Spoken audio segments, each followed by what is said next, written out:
ओम शांति। तो वैसे तो ब्रह्मा बाबा की 57 विस्मृति दिवस हम मनाने जा रहे हैं, इसीलिए इकट्ठे हो गए। ब्रह्मा बाबा एक माँ का स्वरूप भी था, क्योंकि अगर ब्रह्मा बाबा ना होता तो आज हमारा यह अलौकिक जन्म नहीं होता। ब्रह्मा हमारी माँ है, उस ब्रह्मा माँ के कारण हमारा जन्म हुआ और हमें इतनी अच्छी दुनिया देखने को चांस मिला। जैसे माँ बाप अलग चीज है, माँ अलग चीज है। माँ की ममता अलग होती है। जैसे माँ क्या होती है, अगर बच्चा कितना भी गलती करता है तो भी उसको कहते बच्चा है ना, छोड़ो ना। तो पिताजी क्या करता है, खूब डांट लगाता है, लेकिन माँ क्या करते है, उसको बचाने की कोशिश करते हैं। तो इसी तरह ब्रह्मा माँ ने भी हमारी गलतियों को छिपा करके, माफ करके हमें क्या से क्या बनाया। तो ब्रह्मा बाबा के समान हमें बनना है। ब्रह्मा बाबा मुरली के दीवाने थे। लास्ट तक बाबा ने मुरली चलाई। एक पार्टी बाबा के पास आई थी, तो बाबा के पास आई थी, नहा धो करके फटाफट बाबा के पास आई। तो बाबा ने पूछा, जब बाबा साकार में था, बच्चे आज की मुरली पढ़ी? नहीं, बाबा आपसे मिलना था इसीलिए जल्दी आए। बाबा ने कहा कि जाओ पहले मुरली पढ़ो, उसके बाद बाबा तुम लोगों से मिलेगा, अन्यथा नहीं। जिसका मुरली से प्यार नहीं है उसका बाबा से प्यार भी नहीं है। इसी तरह हमारा मुरली से जिगरी प्यार चाहिए, और वो प्यार ब्रह्मा बाबा के अंदर था। ब्रह्मा बाबा बहुत निरहंकारी थे। बाबा बहुत निरहंकारी थे। बाबा के अंदर कोई भी प्रकार का अभिमान नहीं था। तो बाबा ने भी जाते जाते 3 शब्द हमको बोल के गए। कौन से? बच्चे निराकारी बनो, निर्विकारी बनो, निरहंकारी बनो। एक बाबा की बात सुनाता हूं। ब्रह्मा बाबा, ये मधुबन की बात है। पहले शुरू में अंगूठी, जो गोबर के उपले होते ना, वो अंगूठी में डाल करके उससे खाना बनता था। तो बाबा निकर पहनी थी, बनियान पहना था, और कुछ सिर को कुछ टॉवेल लपेट करके गोबर के उपले बना रहे थे। उस समय एक दादी जी आई, बाबा को कहा, बाबा एक वीआईपी आपसे मिलने के लिए आया है, आप जल्दी जल्दी चलो वीआईपी से मिलो। तो बाबा क्या बोलता है, बच्चे को यहीं भेज दो। कहा कि बाबा आपने ऐसा ड्रेस पहना, आपको देख करके लोग क्या बोलेंगे, वो वीआईपी क्या बोलेगा? नहीं, बच्चे को यहीं भेज दो। अब बाबा तो बोल रहे, इसलिए 2-3 बार दादी ने बताया, लेकिन बाबा कहते बच्चे को यहीं भेज दो।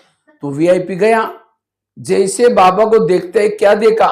विष्णु चतुर्भुज खड़ा है, एक हाथ में चक्र है, दूसरे हाथ में गदा है, एक हाथ में कमल है, एक हाथ में शंख ध्वनि शंख है। कुछ समय बाद क्या देखा? एक बुजुर्ग व्यक्ति गोबर का उपला घुमा घुमा करके दीवार पर लगा रहे। कुछ समय के बाद क्या देखता है? विष्णु चतुर्भुज। कुछ समय के बाद एक बुजुर्ग व्यक्ति गोबर। तो समझ गए कि ये बुजुर्ग व्यक्ति कोई और नहीं, विष्णु चतुर्भुज है, और उनके चरणों में पड़ा और पूरा परिवार के सहित ब्रह्मा कुमारी में समर्पित हो गया। ये है बाबा की निरहंकारी का स्थिति। जितने हम ऊंचे उतनी साधारणता। ये छोटी छोटी बातें हमें क्या सिखाते हैं? हमें भी निरहंकारी बनना है। अगर कोई हमें कहे, माता जी थोड़ा ये पोछा लगाओ ना, भाई जी हम तो घर में कभी यहाँ का लोटा यहाँ नहीं करते, और हमको ये काम झाड़ू पोछा करने का काम दे रहे हैं। ये भी क्या है? हमारा अभिमान है। आज बाबा ने दादियों के अंदर का अभिमान को खत्म करने के लिए क्या किया? क्या किया? बाबा ने गुलजार दादी को साइकिलिंग रिपेयरिंग की सेवा दी। जो हमारी दादी निर्मल शांता दादी थी, उनको सबके जूते सिलाने की सेवा की। एक बार निर्मल शांता दादी बोलती कि बाबा मैं जूते सबके कैसे सिलाई करूं। बाबा कहता है एक मोची जितनी अक्कल नहीं तुम विश्व के राजा ले रहे। मना अपने अंदर का अभिमान को मिटाया। इसी तरह ये जो सेवा में क्यों मिलते हैं, अभिमान को मिटाने के लिए। इसीलिए हमारे अंदर कोई भी प्रकार का अभिमान न हो, निरहंकारी स्थिति। बाबा इतना सारा कराता था। अब शिव बाबा तो हमने सामने दिखते नहीं थे, हमें दिखता तो कौन था, ब्रह्मा बाबा। लेकिन तो भी बाबा अपने आप को छिपाता था। बाबा कहता था बच्चे इस शरीर से कोई मतलब नहीं, ब्रह्मा तुम्हारा कुछ भी नहीं है, इनको याद नहीं करो, शिव बाबा को याद करो। बाबा ने कभी भी सभी को अपने तरफ आकर्षित नहीं किया। बाबा हमेशा क्या करता था, शिव बाबा को देखो, शिव बाबा वर्षा देने वाला है, मैं कुछ नहीं करने वाला। इसलिए बाबा के एक पोज है, बाबा का हमेशा फोटो में हाथ का है पीछे, अपने आप सब कुछ करके अपने आप को छिपाया। बाबा के अंदर ये बहुत सारी विशेषता थी। ब्रह्मा बाबा ने इतना अच्छे बाबा क्यों बने, बाबा ने विशेष दो बातों का विशेष पुरुषार्थ किया। बाबा एक बार गुलजार दादी अचानक वतन में गई, तो बाबा को आकर के कहते हैं बाबा हमने एक आपसे भी अच्छा बाबा देखा, आपसे भी अच्छा बाबा देखा। तो बाबा को लगा मेरे से, तब बाबा को लगा, फिर कहता है बच्ची और दोबारा जाओ। फिर दोबारा गई, नहीं बाबा वो बाबा बहुत अच्छा है। माना बाबा का ऐसा संपूर्ण शरीर ऊपर था, वो गुलजार दादी देख के आई थी। तब से बाबा को धुन लगी अब मुझे ऐसा बनना है। और बाबा ने रात को 2 बजे पुरुषार्थ करके उपराम हो गए। कोई समाचार भी है बाबा को आकर के सुनाता था। बाबा कहते नहीं बच्ची अब ज्यादा सुनाओ नहीं। बाबा समझ गया बाबा को, इससे उपराम हो गए और इतना पुरुषार्थ किया जो बाबा कर्मातीत बने। और कर्मातीत बनने के बाद भी बाबा का वायदा था, साथ रहेंगे, साथ चलेंगे, साथ राजधानी में आएंगे। देखो अभी भी जाने के बाद भी बाबा आकर के हमें ये पढ़ाने का काम करता है। तो बाबा का हम सभी से कितना प्यार है। तो बाबा से प्यार है तो हमें बाबा को जो बातें अच्छी नहीं लगती, जो बाबा को अच्छी नहीं लगती, वो बातों को हमें क्या करना है, किनारा करना है। ये है स्मृति दिवस मनाना। स्मृति दिवस ये 18 जनवरी में क्या याद दिलाता है, अब घर जाना है, बाबा के समान बनना है, कर्मातीत बनना है, कर्मेंद्रजीत बनना है। ये चीजें हमें याद दिलाती। तो बाबा के समान बनने के लिए ब्रह्मा बाबा ने विशेष 2 पुरुषार्थ किया। एक बाबा ने आत्मा का पाठ पक्का किया, आत्मा का पाठ पक्का किया। और दूसरा बाबा ने क्या किया, ब्रह्मा बाबा ने जो पाठ पक्का किया, बाबा ने इंद्रियों पर जीत प्राप्त करने का पुरुषार्थ किया। आज 2 पुरुषार्थ के आधार से ब्रह्मा बाबा नारायण बने, संपन्न बने, संपूर्ण बने। हमें भी ये 2 ही बातें अगर करेंगे, एक आत्मा का पाठ पक्का करेंगे और दूसरा रोज कर्मेंद्र का राजा बनेंगे, तब हम क्या बन सकेंगे, ब्रह्मा बाप समान बन सकेंगे। तो आप लोगों को बनना है राजा। किसको किसको राजा बनना है, क्या नाम गांव का, क्या गढ़,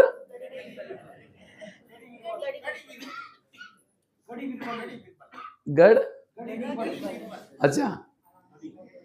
तो आपको बनना है राजा सबको। तो क्या बनना है, ब्रह्मा बाबा के समान पुरुषार्थ करना है। तो कौन कौन राजा बनेंगे, हाथ खड़ा करो।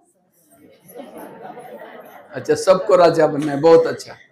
लेकिन राजा बनने के लिए बाबा ने जो पुरुषार्थ किया, बाबा ने राजा बनने के लिए 2 बातें, एक तो बाबा ने आत्मा का पाठ पक्का किया और दूसरा ब्रह्मा बाबा ने रोज अपने इंद्रियों का दरबार लगाया। अगर ये आप 2 बातें भी करेंगे, आप ब्रह्मा बाप समान बन सकेंगे। तो सभी ने हाथ खड़ा किया था, हम राजा बनने वाले हैं। तो क्या अपने इंद्रियों पर शासन है सबका? अब बताओ, है शासन? मन को कहा ये मन तुम आधा घंटा परमधाम में जाना, और मन कहीं मार्केट में जाता है, तो राजा कैसे बनेंगे? मोबाइल में गलत चीजें देख रहे रात को 12 बजे, 1 बजे, 11 बजे, आंखें बंद नहीं होती, योग करते आंखें बंद हो जाती, तो राजा कैसे बनेंगे?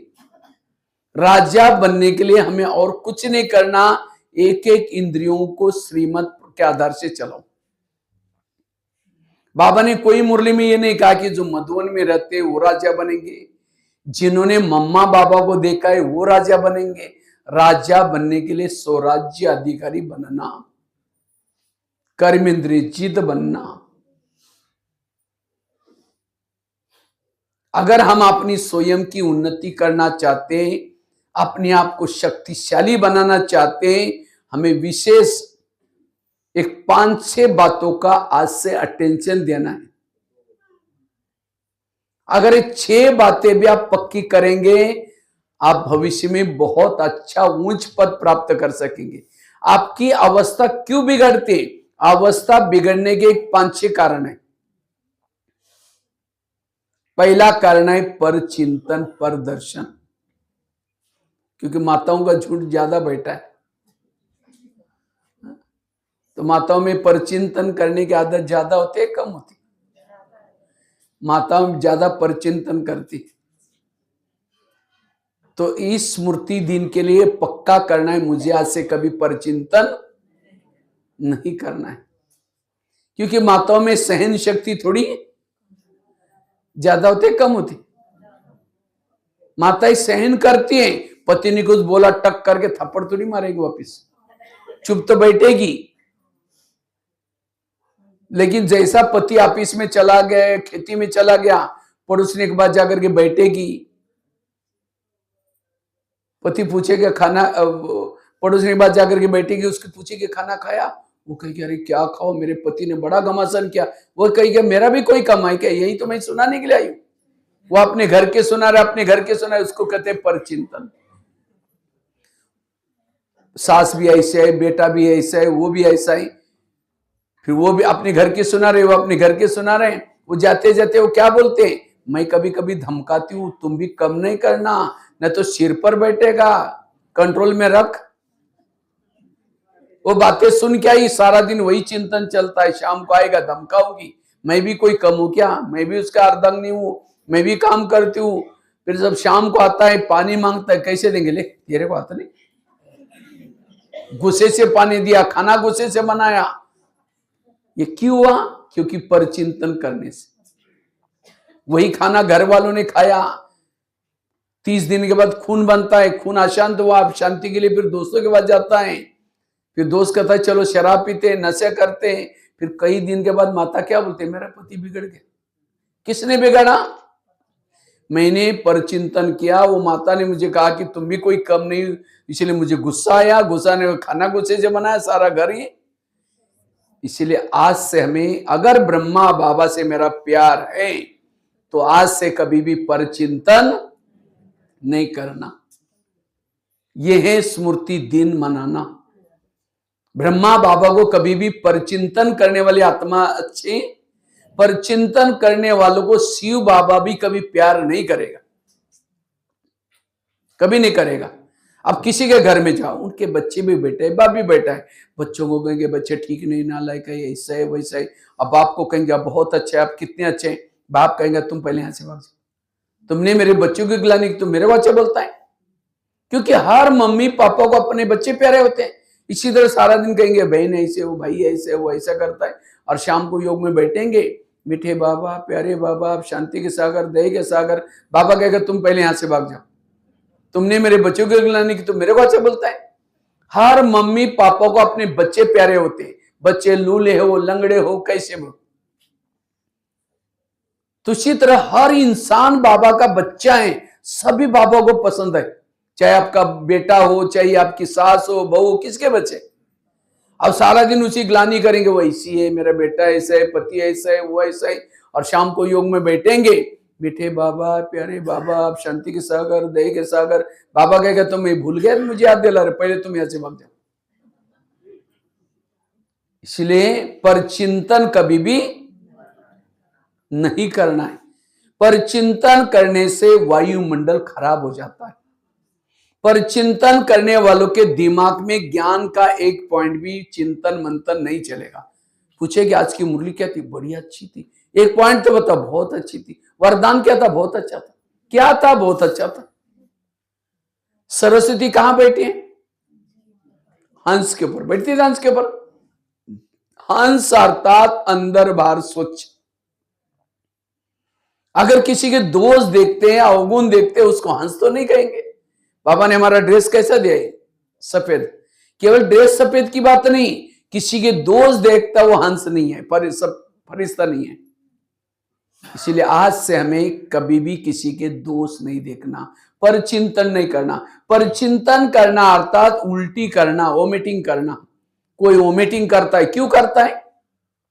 चटपटी चीजें खाई, तला हुआ खाया, सड़ा हुआ खाया, डाइजेस्ट नहीं हुआ तो उल्टी करता है। कहां करता है? वॉश बेसिन में। उल्टी कहां करते हैं? और कोई उल्टी करता, हम उसको देख के उधर जाओ, नाक बंद करके उसको भगाते।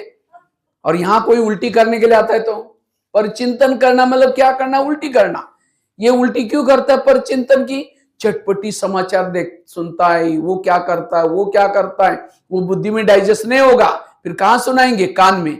कान कोई वॉश बेसिन तो नहीं है ना? वैसे कान का आकार कैसा है? सुंदर सा वॉश बेसिन है। जैसे उस वॉश बेसिन को नली है बीच में, इसको भी एक नली है। वो कोई उल्टी करता है उसको भगाते, और यहां कोई उल्टी करता है तो और क्या हुआ? उठ के भी जा रहे, बैठो नहीं, चाय पानी पी के ना, बताओ क्या हुआ? जो ऐसी बातों का लेन देन करता है, उसके दिल में बाबा कैसे बैठेगा? इसलिए आज से हमें ना पर चिंतन किसी के कान में उल्टी करनी है, ना अपने कान में कोई उल्टी करता उसको हाथ जोड़ो, मुझे ऐसी बातें नहीं सुनाएंगे। क्योंकि यह समय पर चिंतन करने का नहीं है, यह समय किसी के दोष देखने के नहीं है। पर चिंतन करना अर्थात कीर्तन भजन करना। कीर्तन भजन तो छोड़ दिया ना आप लोगों ने? कीर्तन करते आप लोग? कोई मंदिर में जाते हैं? पर चिंतन करते तो भी आप कीर्तन भजन गाते। कीर्तन भजन में क्या होते हैं? 2-4 जन इकट्ठे होते हैं। एक जन क्या करता है? देवी के महिमा गाता है। दूसरा क्या करता है? पीछे से ढोलक बजाता है। तीसरा क्या करता है? झांझ बजाता है, मदारा बजाता है। 2-4 जन सुनते हैं, उसको क्या बोलते हैं? कीर्तन भजन। तो पर चिंतन में भी क्या होते हैं? 2-4 जन इकट्ठे होते हैं। ये कहेगा वो है ही ऐसी, मना गाने का काम कर रहे, दूसरा पीछे ढोलक बजाता, हाँ मेरे साथ भी ऐसा किया वो। तीसरी क्या करते हैं? हाँ कभी कभी बीच में कहेगा मेरे साथ भी ऐसा हुआ। 3-4 जन कुछ बोलते नहीं, चुपचाप सुनते। अगर यहां किसी का 1 घंटा भी परचिंतन करेगा, दोपहर में उसी आत्मा का क्या करना पड़ेगा? कीर्तन भजन गाना पड़ेगा। कितना महंगा हो गया। इसीलिए कभी भी हमें पर चिंतन की भजन मंडली में शामिल नहीं होना। हाँ आपस में मिलो, आपस में बाबा की आज मुरली ऐसी थी, वरदान बहुत अच्छा लगा, ये भले बाबा के मुरली के बारे में चिंतन करो, बाबा का भगत बन जाएंगे। इसलिए पर चिंतन से बचना, तब हमने समर्थ बन जाएंगे, शक्तिशाली बन जाएंगे। तो बाबा के स्मृति के दिन पर आप ये संकल्प लो, प्यारे बाबा आज से हम कभी भी परचिंतन नहीं करेंगे, आज से परचिंतन से मुक्त बनेंगे। क्योंकि परचिंतन करने से अपना ही गला कटता है। चक्र उल्टा घूमेंगे तो क्या हो जाएगा? अपना गला। हमें तो गला काटना है किसका? माया का। वो कब कटेगा? जब सोच चिंतन करेंगे। सीढ़ी का चित्र देखा है ना सभी ने? सीढ़ी को नीचे उतारने के लिए कितना समय लगा था? 5000 साल। उसी सीढ़ी को ऊपर तक चढ़ने के लिए कितना समय मिला हमको? 100 दिन मिला है, 100 वर्ष। 100 वर्ष तो सबको तो मिला ही नहीं कि 100 साल से ज्ञान में चलते गए सभी। कोई अभी भी ज्ञान में आया है, कोई 1 महीना हो गया, कोई 10 साल हो गया, कोई 15 साल हो गया, कोई 20 साल हो गया। थोड़ा सा योग लगाए, एक आधी सीढ़ी ऊपर चढ़ गई, थोड़ा सा सेवा की सीढ़ी ऊपर चढ़ गई, थोड़ा सा कुछ अमृत वाला उठे सीढ़ी ऊपर गए। लेकिन बैठ करके 1 घंटा पर चिंतन किया, जितनी सीढ़ी चढ़ी उतना नीचे। यही करते रहेंगे, थोड़ा सा योग लगाएंगे, सीढ़ी चढ़ेंगे, फिर बाहर जाएंगे तो उतरेंगे, यही चढ़ते रहेंगे, उतर देंगे, समय पूरा हो जाएगा, ऊपर तक पहुंचेंगे नहीं, तो बीच के कोई युग में आएंगे। इसीलिए अब मुझे किसी का परिचिंतन नहीं करना। अगर कोई सुनाता उसको हाथ जोड़ो, प्लीज ऐसी हमको बातें नहीं सुनाओ। जिस कान में अमृत डाला उसमें झेर नहीं डालना है। इसलिए पर चिंतन से बचना, पर चिंतन से बचना। जितना पर चिंतन से बचे रहेंगे शक्तिशाली बन सकेंगे। एक चार्ज करके एक कहानी आप लोगों को सुना था। एक शिष्य था, भगवान के पास जाता है, कहता है भगवान मैं जीवन में आगे बढ़ना चाहता हूं, उन्नति करना चाहता हूं। तो भगवान ने कहा ठीक है, मैं तुम्हें उसके लिए वरदान देता हूं, साथ में 2 थैले देता हूं। भगवान ने कहा एक थैले को तुम पीठ के पीछे रखना और दूसरे थैले को क्या करना, आगे रखना। और भगवान ने कहा जो पीठ के पीछे थैला है, तुम्हारे आस पास पड़ोस में जो भी लोग हैं, उन लोगों के अंदर जो बुराई है, बुराई की चिटकी बनाकर डाली है मैंने पीछे वाले थैले में। और आगे वाला जो थैला है, तुम्हारे अंदर जो दोष है, तुम जिद्दी हो, किसी को नहीं मानते हो, तुम्हारे अंदर जो भी बुराई है वो आगे वाले थैले में डाला है। लेकिन भगवान ने क्या बोला, जो पीछे वाला थैला है उसको अच्छी तरह बांध करके पीछे रखना और आगे वाले थैले को खुला रखना। बीच बीच में जब भी तुमको टाइम है थैले में हाथ डालना, देखना कि मेरे अंदर क्या बुराई है, उसको परिवर्तन करना। दूसरे के बुराई के थैले को बांध करके पीछे रखना और अपनी बुराई को आगे रखना और अपनी बुराई को बीच बीच में खोल के देखना कि मेरे अंदर क्या बुराई है और उसको परिवर्तन करना। तुम्हें सुख मिलेगी, शांति मिलेगी, तुम्हारी जो भी इच्छाएं पूर्ण हो जाएगी। जाओ, लेकिन थैले का ध्यान रखना, दूसरे की बुराई को पीछे रखना और अपनी बुराई को। वो थैले लेके गया, कुछ साल के बाद वो भगत क्या करता है, पीछे का थैला आगे करता है।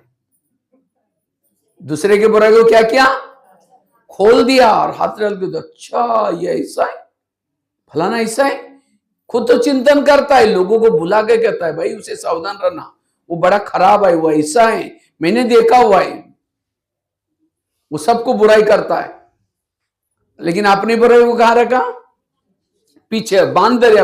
लोग बोलते भाई तुम ठीक नहीं हो, नहीं मैं ठीक हूं, वो ऐसा है। कुछ साल के बाद दुखी हो गया, परेशान हो गया, फिर भगवान के पास गया।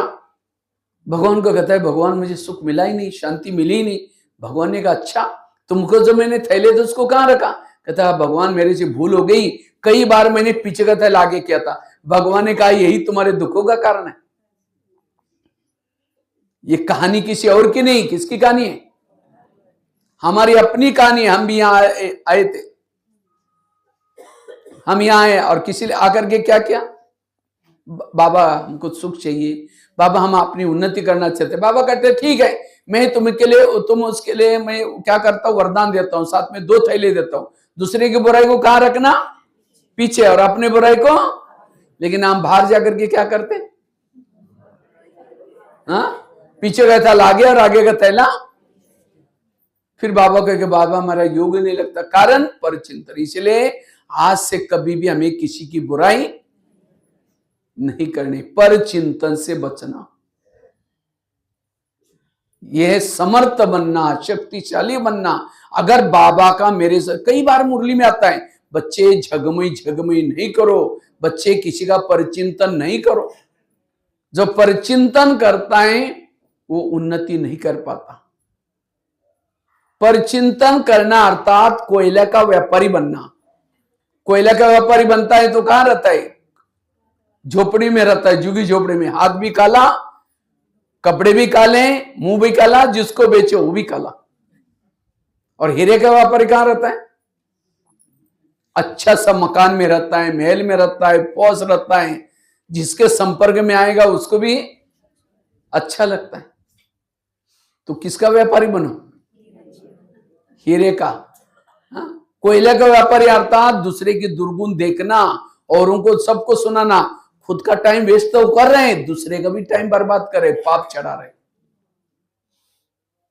और कोयले कोई हीरे कोई अलग खाने में नहीं मिलता, कोयले के खाने में हीरे मिलते। आज जिस लोगों के आप दुर्गुण देख रहे हैं उसके अंदर कुछ हीरे भी तो हैं, अच्छाई भी तो है। वो देखो और कुछ सुनाओ, वो व्यक्ति बड़ा अच्छा है, बहुत अच्छा है, आपका भी फायदा उसका भी। इसलिए कभी भी आज से परचिंतन नहीं करना, परचिंतन से बचना। जो परचिंतन करता उसको बाबा प्यार नहीं करेगा, स्थिति बिगड़ जाएगी। इतना ही नहीं, ध्यान रखना, परचिंतन करने वाला इस ज्ञान मार्ग से चला जाएगा। आपको तो जाना है या रहना है? किसको किसको रहना है? हाथ खड़ा करो। सबको रहना है। तो इसलिए आज से कभी परचिंतन, बाबा के एक मुरली में कभी पॉइंट आते हैं, मेरे अच्छे अच्छे बच्चे थे, ज्ञान योग करते थे, लेकिन आज है ही नहीं, चले गए। क्यों चले गए? उन्होंने दूसरे के दोष देखे, इसलिए यहां से। बाबा तो कहता है यहां तुम चले जाओगे, कहीं को लगता है मैं ही जाऊंगा ना, इनकी संस्था बंदी हो जाएगी। बाबा कहते हैं तुम एक चले जाओगे, यहां 1000 आ जाएंगे, घाटा तुम्हारा हो जाएगा, मेरा कुछ नहीं। आकाश में थूकेंगे, थूका कहां आएगा? अपने ऊपर ही आएगा। इसलिए इस ज्ञान मार्ग में अंत तक रहना है, किसी के भी हमें दोष। एक सत्संग चलता था, उस सत्संग में बहुत सारे लोग आते थे। तो एक दिन शिष्य गुरुजी को कहता है, गुरुजी मुझे एक वरदान चाहिए। तो गुरुजी ने कहा क्या वरदान चाहिए? कहता है मेरे बारे में सबके दिल में क्या चलता होगा ये मैं जानना चाहता हूं। तो गुरुजी ने कहा ठीक है, मैं तुम्हें वरदान देता हूं, साथ में एक छड़ी देता हूं। छड़ी मतलब मांत्रिक डंडा। जब भी किसी के दिल में तुम्हारे बारे में कुछ चलता है, उसको जानना है, वो छड़ी को दिल में रखो, उस व्यक्ति का नाम लो तो पता चलेगा। तो छड़ी दी, वरदान दी, शिष्य चला गया। अचानक शिष्य को याद आए, पहले मैं गुरुजी की चेकिंग करता हूं, गुरुजी के दिल में मेरे बारे में क्या चलता है। तो छड़ी दी, वरदान दी, शिष्य चला गया। अचानक रास्ते में याद आए तो क्या करता है, खड़ा होकर के छड़ी को दिल में लगाता है, गुरुजी का नाम लेता है। जैसे गुरुजी का नाम लिया, छड़ी थोड़ी सी काली हो गई। अब छड़ी काली हो, उसको लगता है गुरुजी के अंदर मेरे बारे में कालापन आई, इनको गुरुजी बना करके फायदा क्या? वो आश्रम है ना, बंद हो गया। 1 दिन हो गया, 2 दिन हो गया, महीना हुआ। तो गुरुजी एक दिन उनके शिष्य के पास, एक दिन गुरुजी की नजर गई, अरे ये कुर्सी कई दिनों से खाली, क्या बात है? ये रोज आने वाला, इतनी अच्छी सेवा करने वाला। तो गुरुजी उसके घर में गया, कहते क्या जी आजकल आप आश्रम में नहीं आते? नहीं जी, थोड़ा आजकल कोरोना काल चल रहे हैं, आजकल ठंडी बहुत है, आजकल थोड़ा घर में मेहमान आते हैं, मेरी तबीयत ऊपर नीचे हो रहे हैं। तो गुरुजी ने कहा आप 6 साल से आश्रम में आते थे, आंधी आए, तूफान आए, कुछ भी हो जाए। नहीं जी गुरु, नहीं जरूर कुछ बात है। कहा कि गुरुजी आपके अंदर मेरे बारे में कालापन है। तो गुरुजी ने कहा अच्छा ये बात है क्या, लेकिन तुमने देखा कि तुम्हारे अंदर औरों के बारे में कितना कालापन है? कहा कि नहीं देखा। देखो, शिष्य ने छड़ी को दिल में रखाया, अपना नाम, खुद का नाम लिया, पूरी छड़ी काली हो गई। गुरु की कितनी काली थी? थोड़ी सी, बाकी सारा सफेद थी। और शिष्य ने जब अपनी देखी, पूरी काली, थोड़ी सी सफेद बनने जा रही थी। तो अपनी काली देकर के शर्म आई, सिर झुकाया। गुरुजी ने कहा कोई बात नहीं, मेरी भी छड़ी जब शुरू में आया था आश्रम में पूरी काली थी, लेकिन मैंने तपस्या करते करते करते इतनी बची है। अभी तो मैं कर ही रहा हूं तपस्या, आश्रम में हूं, सेवा कर रहा हूं, दान पुण्य कर रहा हूं। अगर तुम मेरे को देकर के आश्रम में नहीं आओगे, जो तुम्हारी सफेद बन रहे हैं वो भी काली हो जाए। तब वो शिष्य कहता है गुरुजी मैं कितना भूल करने जा रहा था। कहा कि मेरी जो काली है वो भी सफेद हो जाएगी, लेकिन अगर तुम मेरे को देख करके नहीं आएगा, जो तुम्हारे सफेद हो रही काली। तो कहता है गुरुजी मैं कितना भूल करने जा रहा था। आज से गुरुजी ने कहा किसी की भी कमजोरी मत देखना। ये कहानी भी किसी और की नहीं। हम यहाँ आते आते हमारी जो पतित आत्मा थी, काली आत्मा थी, पावन बनना शुरू हो जाते हैं। जैसे जैसे यहाँ आते हैं, बहनों के संपर्क में आएंगे, भाइयों के संपर्क में आएंगे, सेंटर के संपर्क में, फिर क्या कहेंगे, यहाँ जो पैसे देते हैं उसको ज्यादा आगे करते, फलानी बहन जी ऐसे, उससे मधुबन में ऐसा होता है, कुछ ना कुछ दोष देखेंगे, भावना बिगाड़ देंगे, यहाँ आना बंद करेंगे। अच्छा नहीं आएंगे तो घाटा किसका है? इसीलिए बाबा कहते आज से कभी किसी के भी दोष ना देखो, पर चिंतन नहीं करो। तो इस पर चिंतन से बचना, अर्थात बाबा अपनी अवस्था को अच्छी बनाना। तो स्मृति दिन बनाने के लिए आए हैं, तो हमें क्या करना है? आज से ये धारणा करनी है, मैं कभी भी पर चिंतन आज से नहीं करूंगा। दूसरी धारणा क्या करनी है स्मृति दिन के दिन? बाबा के श्रीमत प्रमाण चलना। तो कितना परसेंटेज आप लोग बाबा के श्रीमत प्रमाण चलते, बताओ कितना चलते हैं? हर एक का अलग अलग है। 100 में से श्रीमत तो पता है ना, अमृत वाला उठना, क्लास के पहले योग करना, मुरली सरोज की सुनना, शुद्ध भोजन खाना, एक एक श्रीमत के 10-10 मार्क है। सारा दिन का 100 में से आपको कितना मिलते हैं? अब बताओ बताओ, 3-4 जन बताओ तो पता चले कितना लिखते हैं, मिलते? बोलो, क्यों ऐसे बैठ गए चुप? कितना मिलते होंगे? 100? हर एक का अलग अलग है। बताओ माता पीछे। अच्छा, एक तो माता बोल रहे 50। अच्छा, और बताओ कितना? समझो आपने अमृत वाला किया तो कितने मार्क लेंगे? 10। मुरली सुनी, कितने मार्क लेंगे? 10। उसके बाद शुद्ध भोजन का है, कितने मार्क लेंगे? लेकिन अमृत वाले उठे तो सही, उठ करके बिस्तर से तो उठे, लेकिन बाद में आंखें बंद करके सो गए, 5 मार्क चले गए। अच्छा, आंखें भी बंद नहीं की थी, आंखें तो खुली थी, लेकिन बुद्धि रूपी आंखों से इधर उधर भटके थे, परम धाम गए नहीं, तो भी उसके 2.5-3 मार्क गए। इतनी सूक्ष्मता है। केवल उठना नहीं, समझो बैज पहना लेकिन यूनिफॉर्म में नहीं आए तो भाई 5 मार्क चले गए। मुरली सुनी तो कितना मार्क लेंगे आप? 10। मुरली सुनने से पहले योग किया, 5 मार्क मिले। योग नहीं किया, बिना योग करके सुनी, 5 मार्क चले गए। अच्छा, सुनी लेकिन उस प्रमाण चले ही नहीं सारा दिन, तो भी 4 मार्क चले गए। सुनने का केवल 1 ही मार्क है। यह है ज्ञान की गहराई। इसलिए एक इसको कहते हैं आध्यात्मिक ग्रामर। जैसे ग्रामर होता ना, समझो किसी ने लिख दिया हिंदी में, मैं शांति सागर की संतान हूं, लेकिन शांति की मात्रा पीछे वाली मार दी, तो पढ़ने वाला हिंदी में कहेगा ये रॉन्ग है, उसको आगे से मात्रा चाहिए थी। तो इसी तरह मैंने अमृत वाला का कर्म किया, मुरली सुनने का कर्म किया, लेकिन विधि पूर्वक किया, श्रीमत प्रमाण चलाना। लेकिन हम श्रीमत का उल्लंघन क्यों करते? पहली तो आते ही लोक लाज। अगर सफेद ड्रेस पहनेंगे तो लोग क्या कहेंगे, अगर बैज पहनेंगे तो लोग क्या कहेंगे। लोग इस दुनिया में ऐसे हैं, घोड़े पर बैठने में नहीं देंगे, पैदल चलने में नहीं देंगे।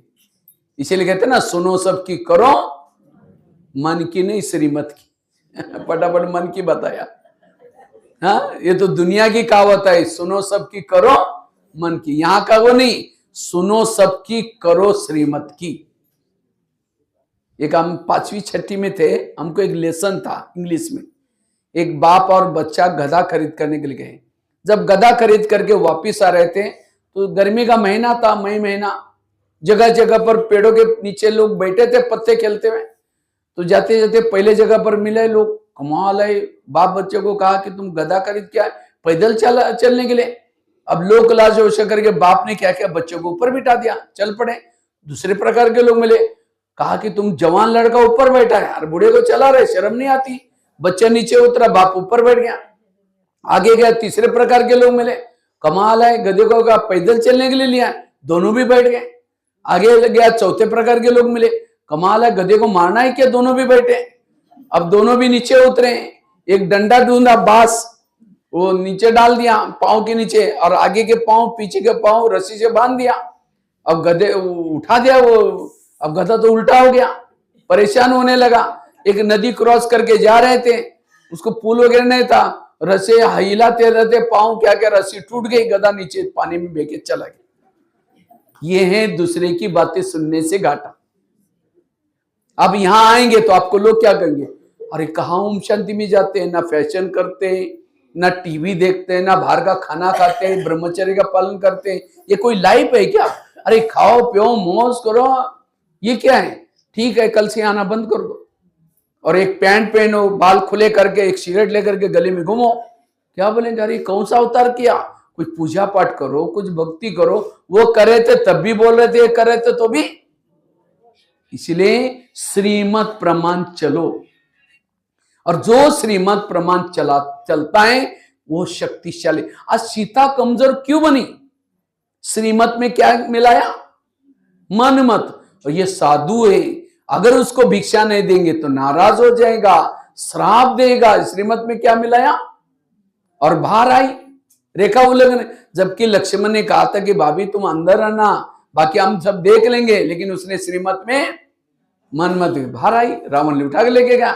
इसी तरह हम भी किसी के घर में जाते हैं तो श्रीमत में कैसे मन मिलाते हैं? अगर इनका खाना नहीं खाएंगे नाराज हो जाएंगे, परेशान हो जाएंगे। बाबा तो कहता है गृहस्थी में रहना है, लेकिन क्या करना है? सबको खुश करना है। इस श्रीमत में क्या क्या मिला रहे और खा लिया ना, उसको तो राजी किया, लेकिन भगवान। इसलिए हमें लोगों को राजी करते करते कहां पहुंच गए? इसलिए बाबा के श्रीमत प्रमाण चलो, आपकी अवस्था पावरफुल रहेगी। बाबा कहते हैं माया मेरी बेटी है और तुम मेरे कौन हो? बच्चे हो। तो माया और आपका रिश्ता क्या हो गया? भाई बहन। कोई कोई बहन भाई को थप्पड़ मारते हैं, कब मारते हैं? जब बाप का कहना नहीं मानता। इसलिए बाबा के श्रीमत प्रमाण चलना, जितना श्रीमत प्रमाण चलेंगे।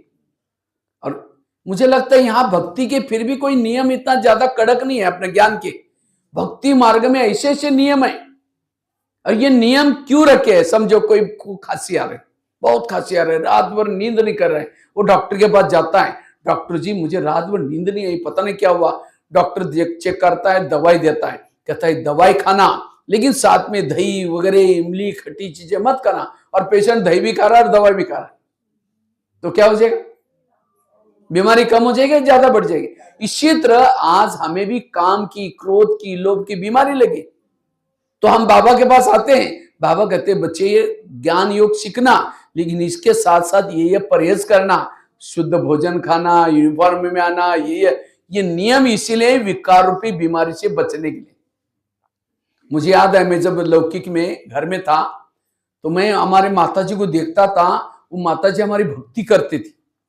तो भक्ति कैसी करती थी? हमारे यहाँ खेती में रहते थे हम लोग। ये जो सेंटर का हॉल है इससे भी बड़ा हमारा एक कुआं था, तो घर के पास ही, घर झोपड़ी में रहते थे। तो माताजी चाहे ठंडी हो चाहे गर्मी हो, वो जाकर के कुएं में नहाती थी। उसी गिले कपड़े को पहन करके पूरा हमारा 1-2 किलोमीटर गांव दूर था, वहां एक मंदिर था, वहां तक सोते हुए जाती थी। वो लाइन लगाएगी डंडे से, फिर सोते हुए जाएगी, फिर वहां तक जाकर के वो पूजा करती।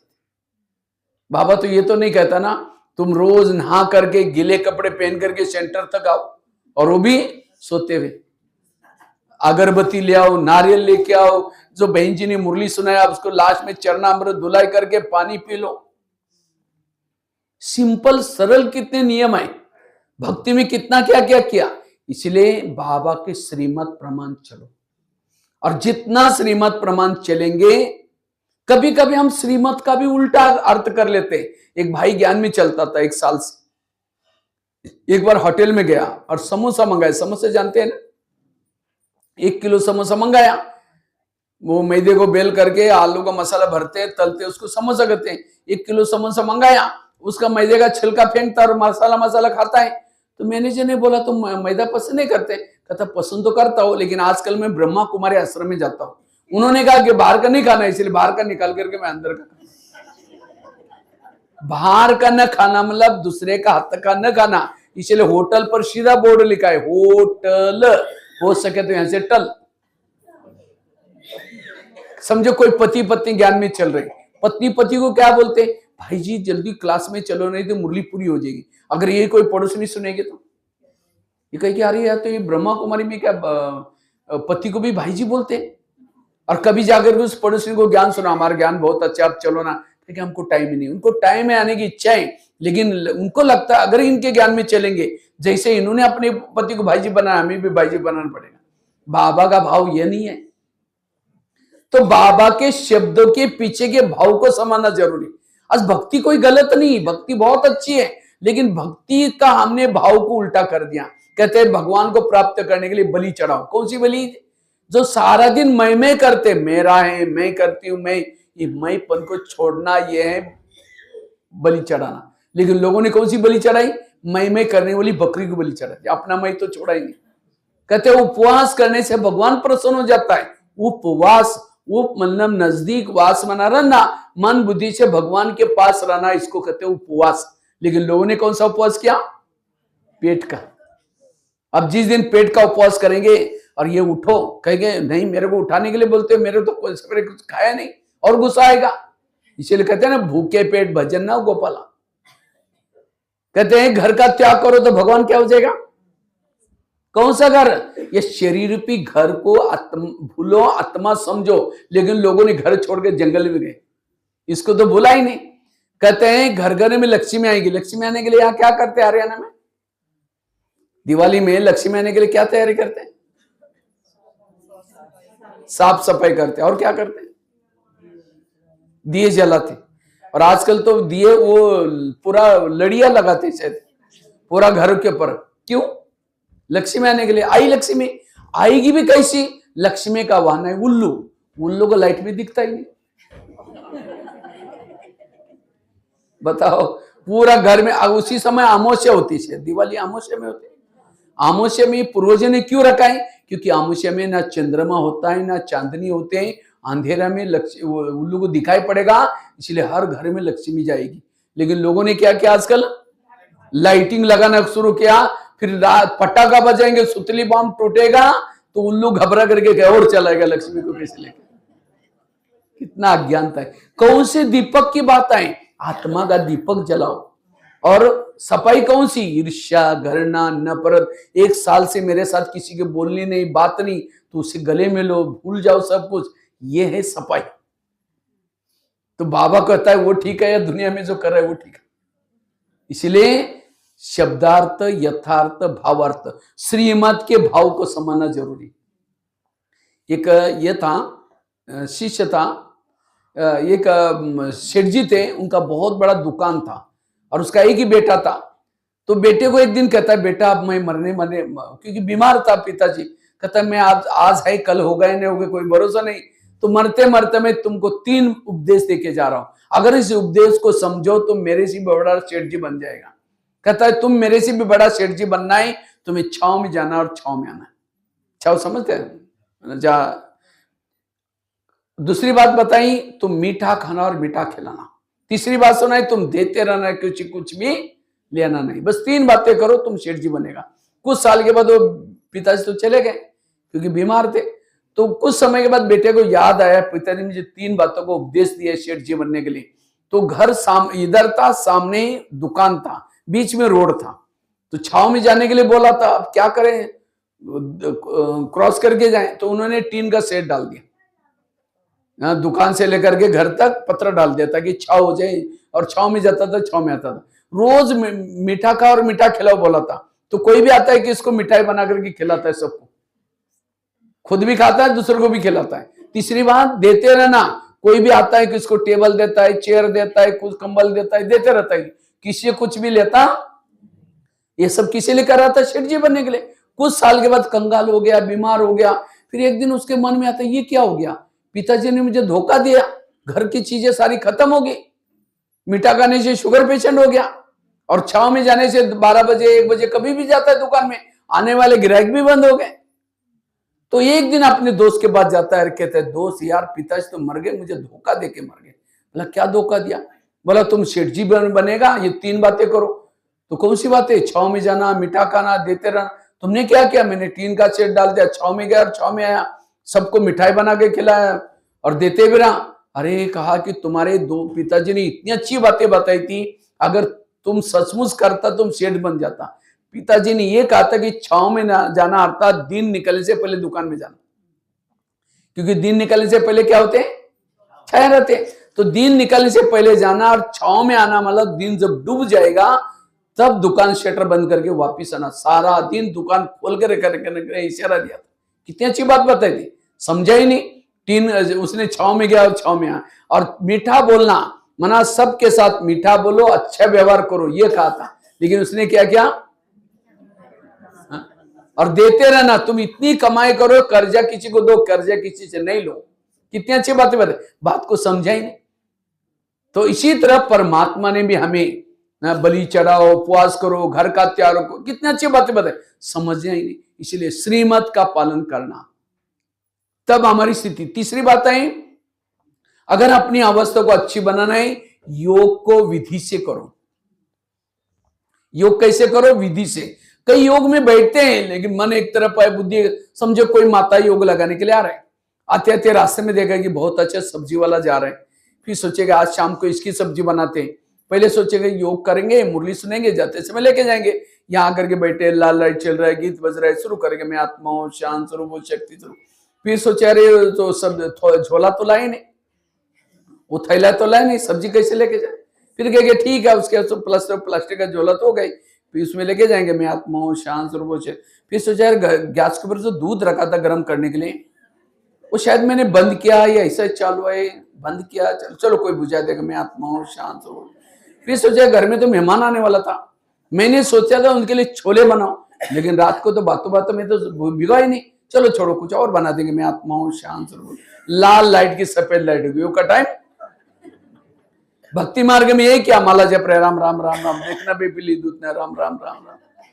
अब यहां भी मैं आत्मा हूं, शांत स्वरूप, शक्ति स्वरूप। अचानक थाली का आवाज आए, बेटा तुमने क्या गिराया, थोड़ा ध्यान से लेना, मैं आत्मा हूं, शांत। इसलिए योग में हम बैठते हैं, अटेंशन से बैठो। और हमें 3 चीजें अपने लाइफ में करनी है, ब्राह्मण लाइफ में। एक तो अमृत वाला का योग अच्छा करना है।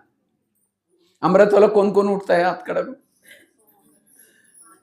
अच्छा, सब लोग उठते। अगर अमृत वाला का चुपचाप आपका वीडियो बनाई जाए और उसी वीडियो को आपको 10 बजे दिखाई जाए, इस सवेरे का अमृत है कि मेरा है, मैंने ऐसे किया था, दीवार के सारे बैठे, मुखला आंखें बंद है,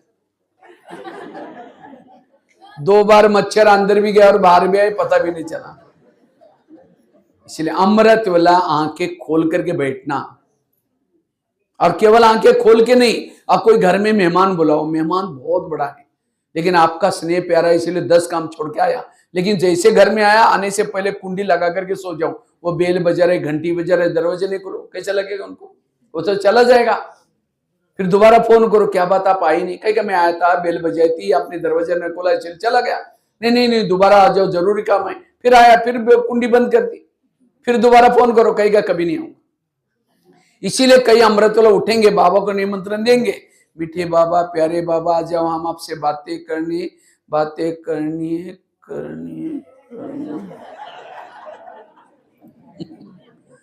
अब बाबा को तो बुलाया, लेकिन दरवाजे खिड़की, तेरे द्वार खड़ा भगवान, भगत भरले भगत ओम शांति हो गया। तो बाबा तो इतना बिजी रहता है, कितना जगह पर जाना होता है, चला जाता है। फिर अचानक नींद खुल गई, फिर कहेंगे मीठे बाबा, फिर बाबा देखता है अच्छा वापिस बुला रहा है, फिर आता है, फिर तब तक फिर सो गए। इसलिए आंखें खोल करके बैठो, और केवल खोल के भी नहीं, कोई घर में मेहमान आया उसके चेहरे की तरफ देखते रहो, वो कहेगा बुलाए क्यों? तो कई भाई बहन योग में बैठेंगे, उठ करके आंखें बाबा के फोटो की तरफ देखते रहेंगे, झूमते रहेंगे, फिर घड़ी में देखेगा अच्छा 15 मिनट देखना हो, अच्छा और 5 मिनट देखना। इसलिए योग में बाबा से बातें करो, बाबा ने कितना उपकार किया, क्या से क्या बनाया। जितना योग अच्छा करेंगे आपकी अवस्था अच्छी बनेगी। इसलिए अमृत वेला का बहुत अच्छा योग करना है। दूसरा, रोज क्लास कितना बजे होती है यहाँ? 6 बजे। और योग कितना बजे चालू हो जाता है? मुरली चालू हो जाते हैं 6 बजे। हाँ, तो उससे पहले आधा घंटा आकर के योग करना। बिना योग करके मुरली सुनने से कोई भी दिमाग में नहीं बैठेगी। अब जब गरम तवे पर पानी डालो, उड़ जाएगा। आप खेती का काम करते हैं, समझे चावल बोना है, तो चावल बोने से पहले क्या करेंगे? उसकी जमीन को तैयार करेंगे ना, पानी डालेंगे, थोड़ा हल चलाएंगे, तैयार, फिर बाद में बोएंगे ना। तो सूखे थे। इसी तरह ज्ञान का बीज दिमाग में डालना है, आधा घंटे का पहले योग चाहिए। बिना योग करके मुरली सुनेंगे, शाम तक पूछेंगे आज की मुरली क्या थी, बहुत अच्छी थी, वरदान बहुत अच्छे अच्छे बोलेंगे, दिमाग में नहीं रहेगा। इसलिए क्लास के पहले योग करना, और तीसरा, रोज की मुरली सेंटर पर आकर के सुनना। आज कईयों को ऑनलाइन में सुनने की माया लगी, जो मुरलियां ऑनलाइन से सुनेंगे उनकी पूजा भी ऑनलाइन से हो जाएगी। आजकल मंदिर में कम लोग जाते हैं, ऑनलाइन से पूजा होती है। इसलिए यहां आकर के सुनना, ये जो 3 चीजें करेगा उसकी अवस्था अच्छी, उसको किसी के दोष दिखाई नहीं पड़ेंगे, किसी को कोई अपमान करे, निंदा करे, ग्लानि करे, कोई तनाव टेंशन भी नहीं आएगा। ये 3 चीजें एक्यूरेट चाहिए हमारे। अमृतवेला का योग, क्लास के पहले योग, और तीसरा रोज की मुरली। सवेरे सवेरे 3 चीजें जरूर करना है। कहते एक 2 महिलाएं थी, एक रहती थी 2 मंजिल पर, दूसरी रहती थी नीचे के मंजिल पर। 2 मंजिल वाली रोज अपने घर की खिड़की से पड़ोसनी के छत पर देखती है, तो छत पर वो कपड़े सुखाते, उसके कपड़े देकर के पति को बुलाती है 2 मंजिल वाली। कहती इसको कोई अक्ल नहीं, कितने गंदे कपड़े, कितने मैले कपड़े, जाओ पूछ के आओ। पति कुछ नहीं बोलता, रोज बुला करके कहते जाओ पूछ के आओ। एक दिन जब उसने उसी खिड़की से देखा तो पड़ोसनी के कपड़े अच्छे दिखने लगे, फिर पति को बुलाया, कहते आज इसको कैसे अक्ल लगी, जाकर पूछ के आओ। पति धीरे से मुस्कुराता और कहता है आज सवेरे सवेरे मैंने अपने घर की खिड़की के कांच साफ किया, शीशे साफ किया। समझ में आया? ताली नहीं बजी।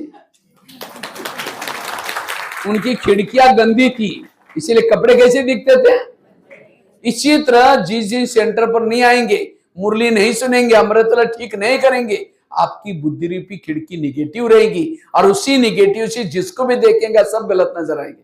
इसीलिए रोज खिड़की को साफ करो, सब अच्छा दे, कोई तनाव टेंशन कुछ नहीं आएगा। ये 3 चीजें आज हमारे लिए बहुत जरूरी है। अमृतवेला का योग, क्लास के पहले योग, और तीसरा रोज की मुरली। 3 चीजें मैंने बताई। एक तो पहला बताया क्या, परचिंतन से बचना।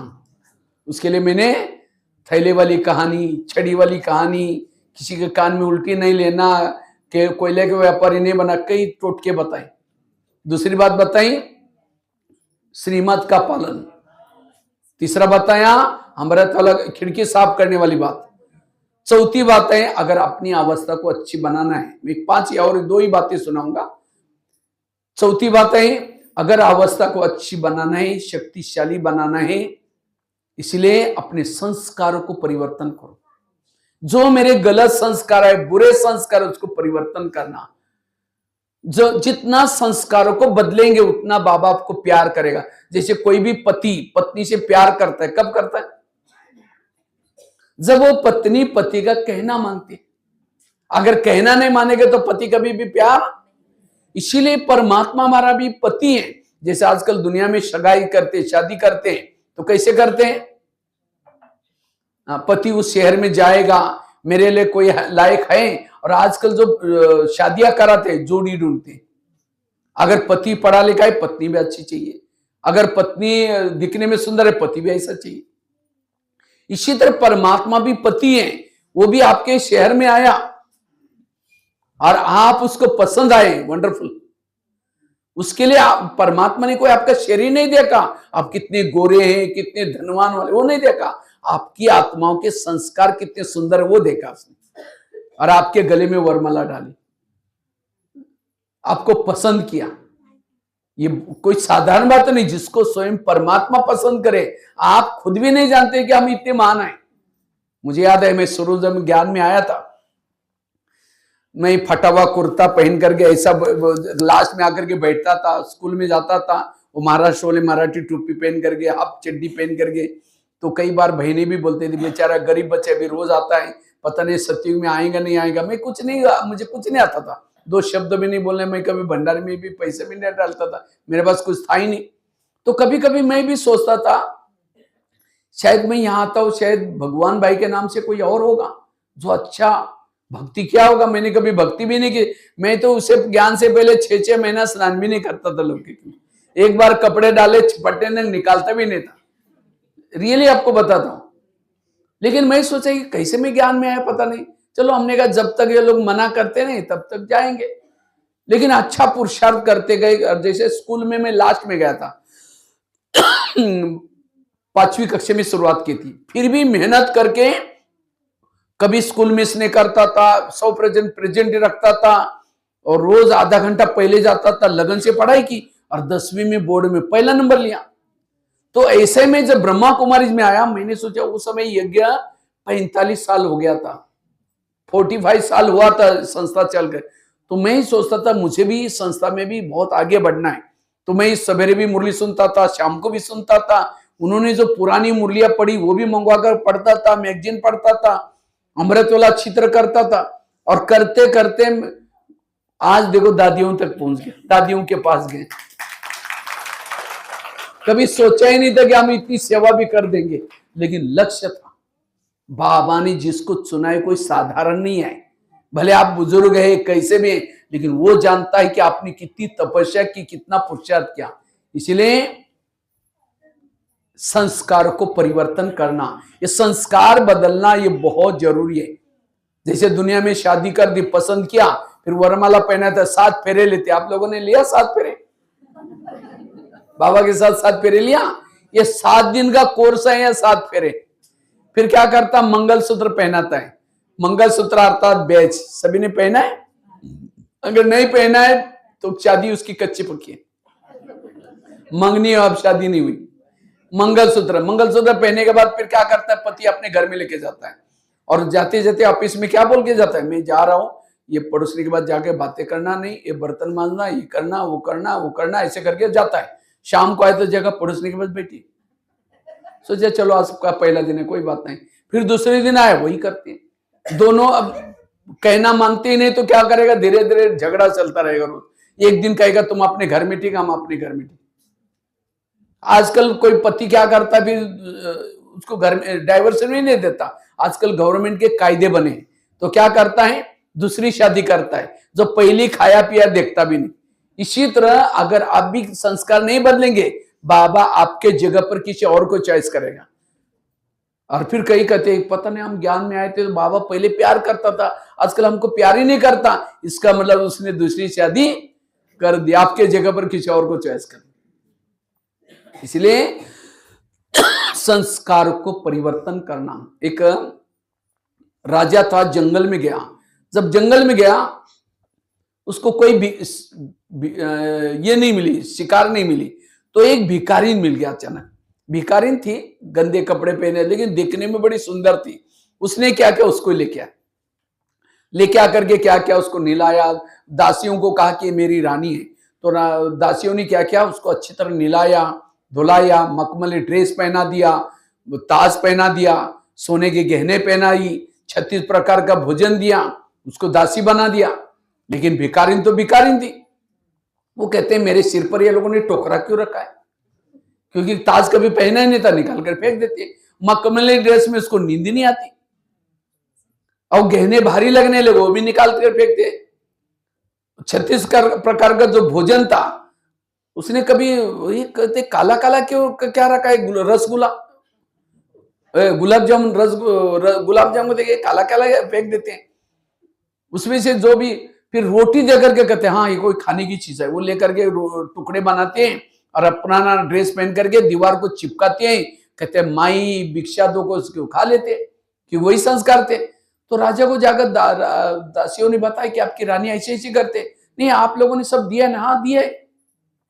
जाकर के देखा तो बदबू आने लगी। कहा कि आप ऐसे क्यों करते?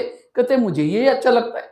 राजा ने उसको पकड़ा, घोड़े पर बिठाया, जंगल में छोड़ के वापिस आए। कहा टुकड़े के लिए तरस रही थी, 36 प्रकार का भोजन मिला, सब कुछ दिया, लेकिन संस्कार नहीं बदले, इसलिए अपने पांव पर कुल्हाड़ी मार दी, वापिस चली। ये कहानी हमारी यहां है। हम भी दुनिया में भटक रहे थे, भगवान सुख दो, शांति दो, ज्ञान दो, दुनिया में भटक रहे थे।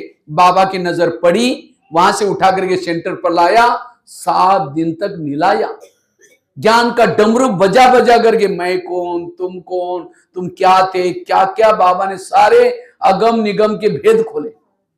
36 प्रकार का ज्ञान का भोजन खिला रहे हैं, फरिश्ता ड्रेस पहना दिया, जिम्मेवारी का ताज पहना दिया, लेकिन तो भी हम संस्कार। बाबा कहते हैं यहां से जाना तो भले जा सकते हो। कई भाई बहन चले गए, क्यों? संस्कार नहीं बदले। इसलिए संस्कारों का परिवर्तन करना। स्मृति दिवस पर हमें क्या क्या स्मृतियां करनी है? एक तो परिचिंतन नहीं करना, दूसरा क्या बताया? श्रीमत का पालन करना, तीसरा क्या बताया? योग विधि से करना। चौथा क्या बताया? संस्कारों का परिवर्तन। और पांचवी लास्ट की बात, अगर हम इस स्थिति को बनाना है, हमेशा पॉजिटिव रहना, सकारात्मक सोचना, कभी भी निगेटिव नहीं सोचना।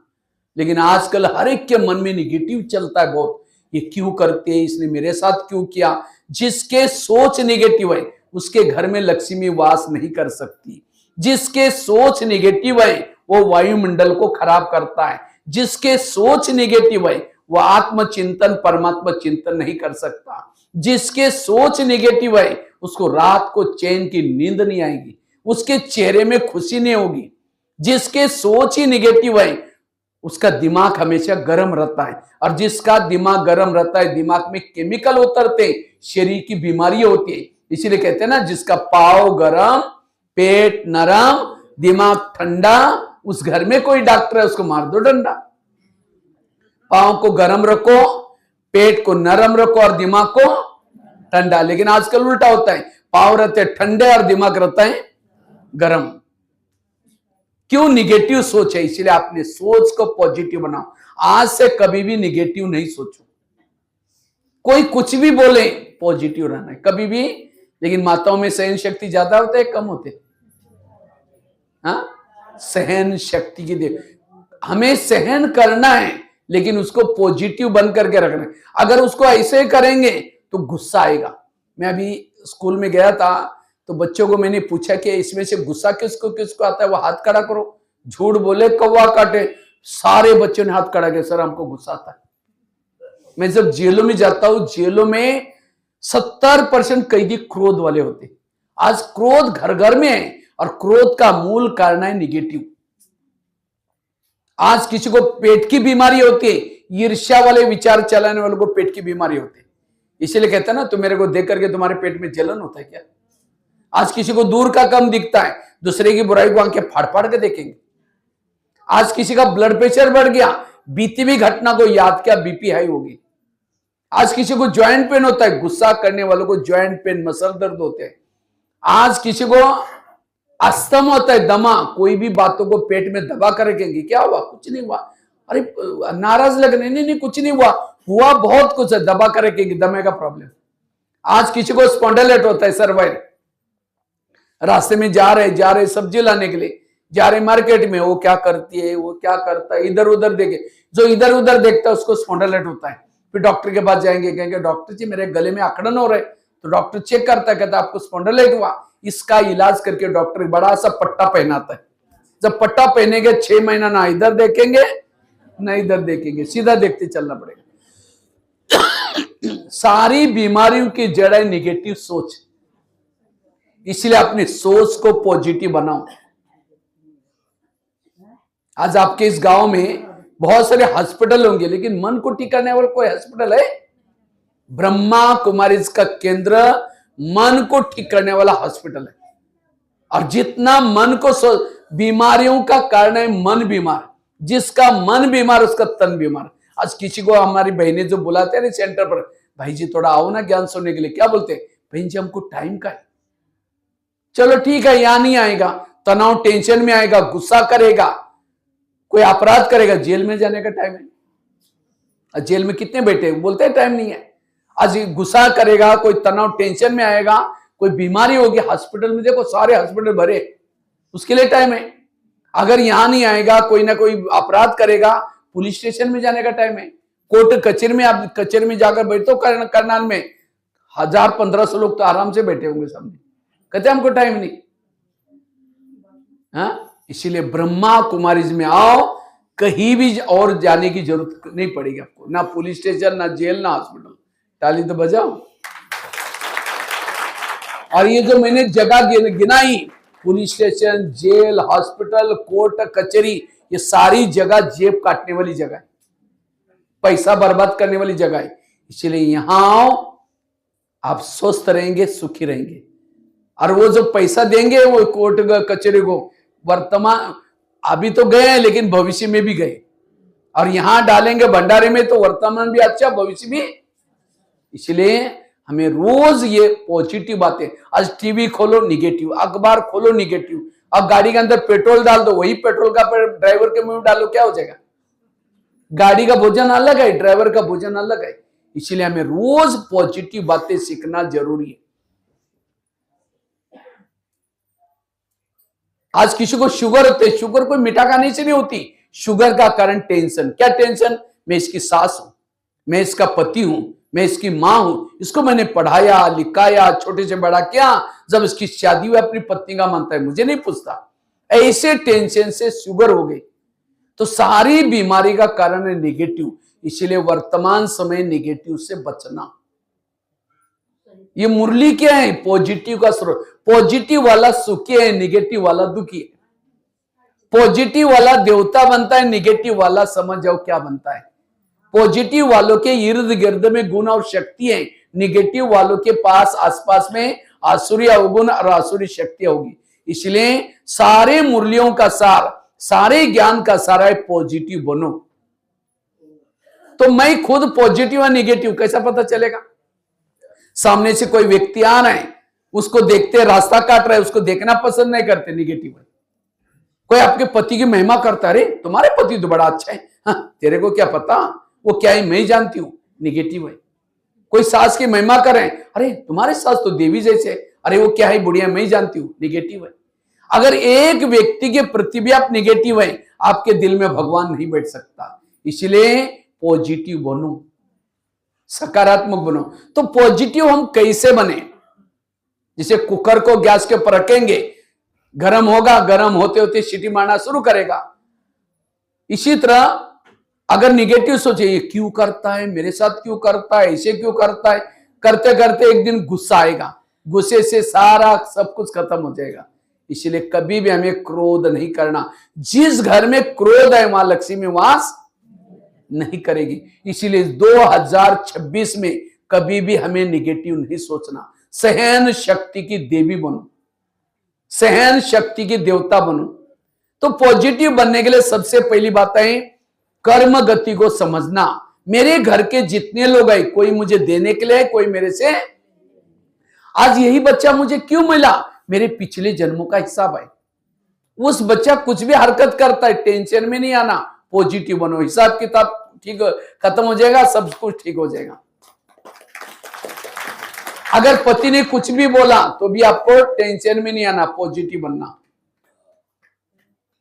कर्मों को हिसाब चुक्त करना है। दूसरी बात है जो हुआ अच्छा हुआ, जो हो रहा अच्छा, जो होगा वो भी। मेरे जीवन की हर घटना में कल्याण है। कोई मेरी चुगली करे, यहां की ट्रांसफर वहां करें, तो हर बात में हमें पॉजिटिव बनना है, सकारात्मक बनना है। हर घटना के पीछे कल्याण है। और तीसरी बात, पॉजिटिव बनने के लिए हमें ड्रामा को पक्का करना है। ड्रामा कल्याणकारी है, मेरे जीवन की हर घटना कल्याणकारी है। इसलिए कल्याणकारी परमात्मा हमारा साथी है। निगेटिव को क्या बना दो? अब समझिए यहां आए और यहां से घर में जाएंगे, जाते आपको लोग बोलना शुरू करेंगे, आज तो कमाल कर दिया, सारा दिन ओम शांति में जाके बैठे, वहीं जाकर के वहीं खा के आओ। अब यहां से जाएंगे तो जाते ही क्या करेंगे, लोग बोलना शुरू करेंगे, तो तुरंत गुस्सा तो आएगा। इसलिए पहले से पक्के करके जाओ, अब मैं घर में जाऊंगी, जाती मेरी पूजा हो जाएगी। अगर कोई देवी की पूजा होती, देवी क्या करते? वरदान देते। आपको भी कोई बोलना शुरू करेगा, आप भी क्या दो? वरदान। मतलब हाथ से नहीं दो और चिढ़ जाएंगे। बड़ी देवी बन के शक्ल आईने में देख ले, मन से कहो कि बाबा इनका कल्याण करना। आज हम कितनी अच्छी अच्छी बातें सुन के आए, अगर ये भी उस क्लास में होते, उनको भी कितना डायबिटीज है, कितना गुस्सा करना पड़ता है, आज ये बातें सुनते उनको कितना अच्छा लगता। तो निगेटिव को क्या बना दिया? पॉजिटिव। इसलिए बुराई को भी कभी भी गुस्सा नहीं आएगा। तो इसलिए आज स्मृति दिन के दिन ये 5 बातें लेके जाना। पहली बात बताई, पर चिंतन कभी नहीं करना। उसके लिए मैंने काफी एग्जाम्पल दिया। छड़ी वाली बात बताई, थैले वाली बात बताई, कान में उल्टी नहीं लेना, हीरे के व्यापारी बनना। दूसरी बात बताई, श्रीमत का पालन करना। जितना श्रीमत का पालन करेंगे शक्तिशाली बनेंगे। तीसरी बात बताई, विधि पूर्वक हमें योग लगाना है। तीसरी बात बताई, चौथी बताई, संस्कारों का परिवर्तन करना है। और पांचवी बताई, हमेशा पॉजिटिव रहना, सकारात्मक रहना। उसके लिए कर्म गति को याद रखना। मेरे घर के जितने भी लोग हैं, कोई मुझे देने के लिए, कोई मेरे से लेने के लिए, मेरे से कोई किसी का गलती नहीं है। ड्रामा कल्याणकारी है, जो हुआ अच्छा हुआ। रोज खिड़की साफ कौन कौन करता है? हाथ खड़ा करो। खिड़की मतलब घर की नहीं।